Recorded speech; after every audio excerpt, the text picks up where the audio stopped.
जी, सबसे पहले तो मैं आपको साने करसाज के हवाले से बताऊं। 18 अक्टूबर 2007 को जब शहीद बीबी जो है वहाँ दुबई से कराची के लिए रवाना हुई, तो उसमें मैं भी उन खुशनसीबों में था। तो उस जहाज़ में मैं भी सफ़र किया और बीबी को ईमेल किया था, उन्होंने अलाउ किया। और वो एक तारीखी और यादगार लम्हात थे जब शहीद बीबी, और मुझे वो दिन भी याद हैं कि मोहतरम शहीद जो है मखदूम फ़हीम साहब भी उनके साथ थे। तो वो एक जोश और जज्बा था उस टाइम भी, जब जहाज़ जो है और क्राउड बहुत ज़्यादा हो गया था। इवन जो कैप्टन था, पायलट, उसने अपील भी की, जो है वो नीचे जा ही नहीं रहे थे। फिर शहीद बीबी से उन्होंने कहा जी कि आप रिक्वेस्ट करें। शहीद बीबी ने से रिक्वेस्ट की। फिर जो है जो जाले जो वर्कर पूरी दुनिया से आए हुए थे दुबई में, वो उतरे। और फिर जो है हमारी ख्वाहिश थी कि बीवी के साथ तस्वीर बने। मुझे वो तारीखी लम्हात याद हैं। तो फिर नाहिद खान साहिबा थी, वो आगे जाने नहीं दे रही। जब हमने शोर किया तो बीवी ने खुद बुलाया, और फिर वो जो है जहाज़ पे 1 to 1 पूरे सबके साथ जो है वो सबसे मुसाफा किया, मिले। पूरी वर्ल्ड का मीडिया भी था। और मुझे याद है कि 10 मिनट रहते थे उतरने में, जहाज़ लैंड करने में। तो फिर जो है बार बार पायलट जो है अनाउंसमेंट कर रहा था कि अपनी सीटों पे बैठ जाएं। और मुझे वो लम्हा याद है, आखिरी जो है रोशन रहती थी, तो उन्होंने शहीद बीबी के साथ तस्वीरें बनाई थी। बहरहाल जब शहीद बीबी कराची पहुंची, और उसके बाद ये देखें कि ये एक इंटरनेशनल साजिश थी। और बीबी का जो मूड था, जो वो धड़कन थी, अवाम की धड़कन थी। पाकिस्तान की अवाम जो है ये चाहती थी कि इस मुल्क में जमहूरियत आए। और जो शहीद बीबी जो है वो ना सिर्फ पाकिस्तान, इंटरनेशनल तौर पे भी दुनिया की जो है इस्लामी मुमालिक की पहली वो ख़ातून वज़ीर-ए-आज़म थी। तो वो बर्दाश्त नहीं था। जो इस्टेब्लिशमेंट इंटरनेशनली और पाकिस्तान भी जो थे वो तो मोरे थे। तो आपको याद होगा, फिर हम लोग जो है वहाँ से सारी लीडरशिप को चढ़ाने के बाद हम लोग जो है वहाँ से कायद-ए-आज़म के मज़ार पे शारा फैसल तो पूरा पैक था। गुलिस्तान जोर से हम लोग आए, हम लोगों की वहाँ ड्यूटियाँ थी। वो लम्हात ऐसे थे कि जब शहीद बीबी जब यहाँ पे करसाज ब्रिज के करीब टारगेट किया गया, तो जो कराची के जाले थे, लियारी के और दूसरे जो जानसार थे, दो अटैक किए गए। अल्लाह पाक ने बीबी को महफूज रखा। और जो है जालू ने वो आसार तोड़ा नहीं था, खुद अपनी जानें भी दे दी। और पाकिस्तान की तारीख में सबसे ज़्यादा उस दिन जो है बम ब्लास्ट में जो है शहीद हुए थे। और ज़ख्मी जो है हज़ारों की तादाद में हुए थे। जो लोग जो है पार्टी के वर्करों से हट के भी लोग, जो जितने भी थे, आम पब्लिक के भी लोग थे, पूरे पाकिस्तान से आए हुए थे। सिर्फ कराची या इंटीरियर सिंध के नहीं थे, पूरे पाकिस्तान से लोग जो यहाँ पे पहुँचे थे। और बहुत बड़ा एक इज्तिमा था। लेकिन वहाँ तक पहुँचने नहीं दिया। फिर उन वर्करों ने, उन जालू ने शहीद बीबी को निकाला। और उसके बाद मुझे वो दूसरे दिन का भी वो वक्त याद है, जब हम बिलावल हाउस जो है जमा हुए सारे। तो उस टाइम पे शहीद बीबी के पास सबसे सीनियर जो साईं कायम अली शाह साहब थे, निसार खोड़ो साहब, सारे हम। तो ये उस वक्त का होम सेक्रेटरी जो है वो एक लेटर लेके लेटर पहुँचाएँ। तो सब ने कहा, कायम अली शाह साहब से, बीबी अपने अपने रूम में थी, उनको लेटर दिया। मुझे वो लम्हात याद हैं जब बीबी सीढ़ी उतर रही थी और वो पढ़ रही थी लेटर, और साथ फिर उन्होंने लेटर फाड़ा कि ये बुज़दिल मुझे डराएंगे। आप देखें ना, शहीद भुट्टो ख़ानदान जो है सारा बेगुनाह शहीद किया गया, और वो निडर थे। मैं बता रहा हूँ, उसमें ये थ्रेट किया गया था कि जी गवर्नमेंट की तरफ से ज़ाहिर डिक्टेटर की हुकूमत थी, मुशर्रफ उस टाइम पे कामर की पाकिस्तान के अंदर, और चीफ मिनिस्टर और ये सारे उनके हवारी जो यहाँ पे हैं, कि जी आप बिलावल हाउस से बाहर निकलेंगी तो आपको मारा जाएगा, आपकी जान को खतरा है। ये थ्रेट किया था।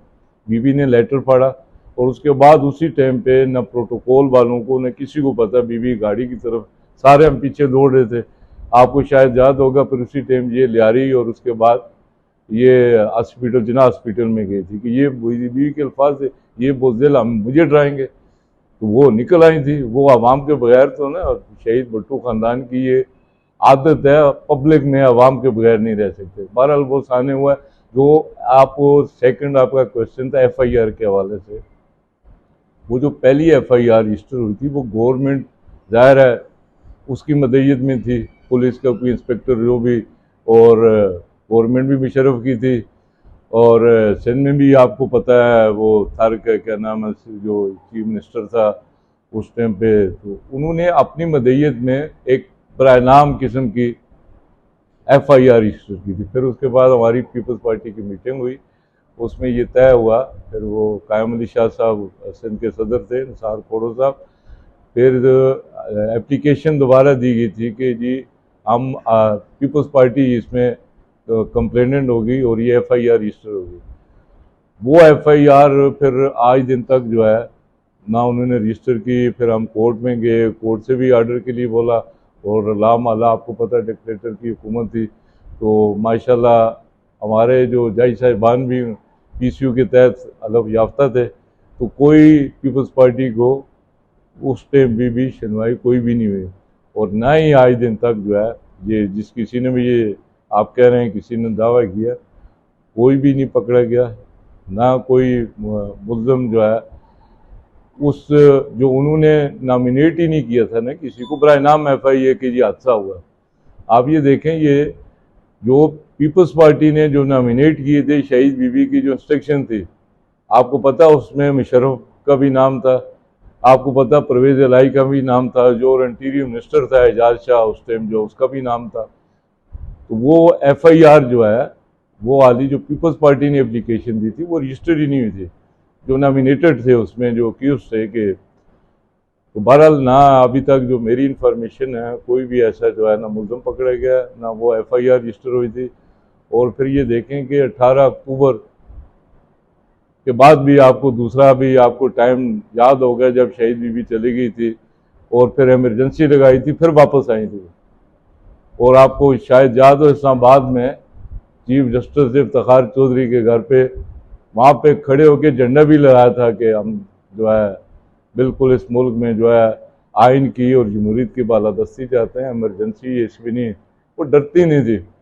और फिर आप ये देखें कि आखिरकार यही था ना, एक अवामी लीडर को हमसे छीन लिया गया, और 27 दिसंबर सिंध वालों ने तो जियालू ने कुर्बानी दी, और वहीं उसी जो है जहाँ पे लियाकत अली खान साहब को शहीद किया गया जो पहले मुल्क के प्राइम मिनिस्टर थे, और यही हुआ है वहाँ बीबी को शहीद किया गया। तो इस मुल्क के अंदर जो है ना कि अवाम भी ये चाहते हैं जमहूरियत आए, क्या होता है अगर ज़्यादा से ज़्यादा इस मुल्क की तीसरी मरतबा प्राइम मिनिस्टर ही बन जाती है, लेकिन इन जालिमों ने जो है ना वो जो उनका प्लान था पहले नाकाम हुआ और वहाँ पे पंजाब में पूरा कर दिया। लेकिन ये एक कॉमन सेंस की बात है कि जब ये हमला हुआ है, स्ट्रीट लाइट जो इंसिडेंट है करसाज ब्रिज के पास, उस टाइम पे जब काफिला पहुंचा लाइटें पहले से बंद की, तालिबान ने तो आके बंद नहीं की होंगी ना, ये पूरी एक इंटरनेशनल साजिश थी जैसे पहले भी, और पाकिस्तानी उसके मोहरे थे। ये इसमें जो है जनरल मुशर्रफ भी शामिल था, और अगर एजाज शाह जो इंटीरियर मिनिस्टर जिसका शहीद बीबी ने नाम दिया था, ये तो सही, ये तालिबान वगैरह तो इन्हीं के कंट्रोल में है। अगर कोई तालिबान खुदख्वाहिश हमला ही करेगा ना, तालिबान आके लाइटें तो नहीं बंद करेगा। तो ये पूरी सोची समझी साजिश थी जो इसको जो है शहीद बीबी को और भुट्टो ख़ानदान को यहाँ से अवाम से जुदा करना था, इस रास्ते से हटाना था, क्योंकि डिक्टेटर का था कि मैं पूरी ज़िंदगी यहाँ पे जैसे उनकी सोच होती है, लेकिन ये अल्लाह का निज़ाम है, आप देख रहे हैं उसका क्या अंजाम हुआ। और अब इसमें कोई दो राय तो है ही नहीं है कि तालिबान ने तो जी चलो जी वो वहाँ वाला किया और यहाँ वाला नहीं किया, और वहाँ वाले पे भी आप असरात देखें जो 27 को हुआ कि इसने जो है नीचे जो है खून तक का साफ किया गया, वहाँ पे रोडों पे जो है सारे जो भी प्रूफ थे। और ये जब कोई भी इंसिडेंट होता कि आलमी लीडर थी, कोई आम लीडर तो नहीं, कोई बंदा मर गया जी या किसी को गोली मार दी जाएगी, वो सारे जो है निशान साफ कर दिए गए थे, तो वो तो तालिबान ने तो नहीं किए थे आगे। और ये आप ये देखें फोरेंसिक रिपोर्ट तक की सारी चीज़ें, सारे वो जैसे भी कि होता है कि इंटरनेशनल दुनिया का अखला है, कोई इंसिडेंट होता है वो एरिया कार्डन किया जाता है और वहाँ कोई जा नहीं सकता जब तक उसकी पूरी इन्वेस्टिगेशन, सारे प्रूफ, सारी चीज़ें ना हो जाए। आप ये देखें, अभी बीबी जो है अभी हॉस्पिटल तक नहीं पहुंची थी और अभी हम लोगों को पता ही नहीं था कि वो शहीद हो गए और उसके पूरे दाग धो दिए थे। तो वो क्या आके तालिबान ने धोए थे? ये पूरी इंटरनेशनल ये था, उनको शहीद करना था 18 अक्टूबर को। तो 18 अक्टूबर में यहाँ के वर्करों ने, अवाम ने और अल्लाह ने बचा लिया। पंजाब में ये था कि वो सिक्योरिटी का जो है और वहाँ पर वो चीज़ें नहीं थी, वो आसार नहीं था और शहीद बीबी को जो है ना बड़े तरीके से वहाँ से जो है टारगेट करके ख़त्म किया गया। सबको पता है किसने किया, इसमें कोई छुपी हुई बात तो नहीं है। इस मुल्क में आज दिन तक कहाँ पे कोई प्रूफ हुआ है? लियाकत अली खान को दिन दिहाड़े गोली मारी गई। और बाकी आप ये देख लेना, उसके पहले अगर हम चले जाएं, किसने शहीद किया जुल्फ़िकार अली भुट्टो को? तो ये तो एक ओपन है ना, दिन दिहाड़े फांसी दे दी, क्या कर लिया हमने? ये दुनिया में कोई ऐसा कानून नहीं है जो क्रिमिनल के अंदर आपको सेशन ट्रायल मर्डर में नहीं, हाई कोर्ट में अपील, उसी चीफ जस्टिस को आप जो है वहाँ पे प्रमोट करके चीफ जस्टिस सुप्रीम कोर्ट बनाए और वहाँ पे वही बैठा हो। अब आज जज उस चीज़ को, चलो अल्लाह का शुक्र है फाइज काजी ईसा साहब और उनके बेंच में इन्होंने एक जुडिशरी पे जो दाग था वो धोया, लेकिन अब उस शहीद को तो वापस नहीं ला सकते। मसला ये है कि मैंने जो आपसे बात की है, एक इंटरनेशनल जो है ना साजिश जो है, जैसे भुट्टो साहब को शहीद किया गया ना, उसमें खाली जियाउल हक तो एक मोहरा था ना, अमेरिका उसमें इन्वॉल्व था और जो है ताकतें इन्वॉल्व थी, ठीक है ना। ऐसे ही जब बीबी को शहीद किया गया तो खाली मुशर्रफ तो नहीं था या तालिबान के नाम, इसमें यही था, अमेरिका इसमें उसका भी याद था। उस टाइम जब इन्होंने किया, आए स्टेटमेंट लिए, कार्ड के जी पुलिस और पूरे सारी चीज़ें हुई, उसके बाद जो है उसकी रिपोर्ट क्यों अभी तक जो है पूरी नहीं है? किसने रुकाई है वो रिपोर्ट?